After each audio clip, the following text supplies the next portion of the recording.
I may have told this, but I'm going to tell it again. I had a friend of mine. The boy wasn't too bright. And the boy just wasn't very smart. he got on one of those online gambling game things. It's from overseas. And he come to the house and he said, I got a problem. And I'm like, well, son, you got more than one problem. I hate to tell you that to start out with, but what's your problem today? He said, well, I got myself in a little bit of trouble. And I'm thinking, okay, what? He done got himself in legal trouble. He's like, no. He said, man, he said, I lost some money. And I'm like, how'd you do that? You know?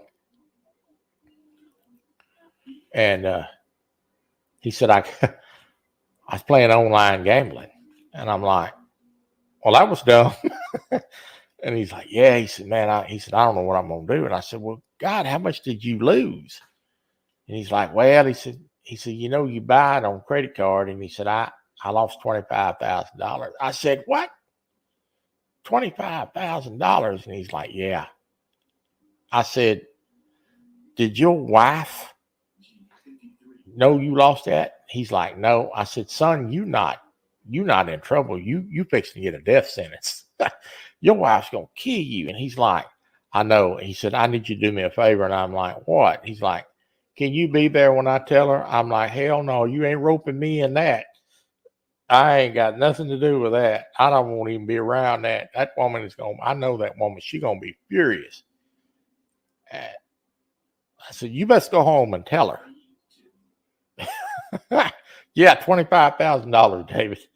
I said, son, did it ever maybe cross your mind that when you maybe got up to like you lost 1,000 or maybe somewhere along 5,000 or 10 that you might ought to quit while you can? And he's like, man, he said, I got caught up in the fact I needed to win my money back. And I'm like, dude, you done got a problem. So anyway, so I said, well, you better go home. You don't have to go home and tell her. You got to tell her, because if you don't tell her, you're going to end up getting a divorce over it. I'm going to tell you that right now. So he went a little while later. He come back. He's like, hey, can I sleep on your couch? She'd have run him off. She stayed mad for about 4 or 5 days. He stayed over my house about 4 or 5 days. And, but yeah, he learned a hard lesson with that. I thought about playing it one time. And then that fool went off and done that. And I'm like, nope, that ain't for me. If I lost $25,000, like he did, my wife put me in the nursing home. I'd be just done. Golly.